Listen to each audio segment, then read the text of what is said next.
নিজের জন্মভূমি গাজায় মানবিক বিপর্যয় তুলে ধরার সময় এভাবে কান্নায় ভেঙে পড়েন জাতিসংঘে ফিলিস্তিনের প্রতিনিধি রিয়াদ মনসুর।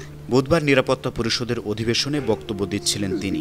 রিয়াদ মনসুর বলেন, মায়েরা যখন তাদের নিথর সন্তানের দেহ জড়িয়ে ধরে, চুলে হাত বুলিয়ে কথা বলে ক্ষমা চায়, সেই দৃশ্য সহ্য করার মতো নয়। এই বিভীষিকা কিভাবে কেউ সহ্য করতে পারে? তিনি বলেন, আগুন আর ক্ষুধা আমাদের শিশুদের গ্রাস করছে।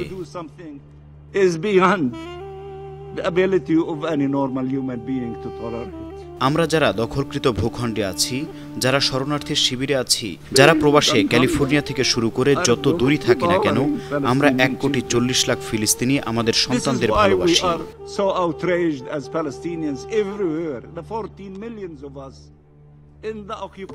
গাজায় ইসরায়েলি সেনাবাহিনীর ব্যাপক বিমান হামলা ও স্থল অভিযানে 54,084 জন ফিলিস্তিনি নিহত হয়েছে। আহত হয়েছে 1,23,308 জন। ঘরছাড়া হয়েছে আনুমানিক 20 লাখ গাজাবাসী। চরম দুর্ভিক্ষের ঝুঁকিতে রয়েছে তারা। মানবিক ত্রাণ সহায়তা আটকে দিয়ে এই পরিস্থিতি সৃষ্টি করা হয়েছে।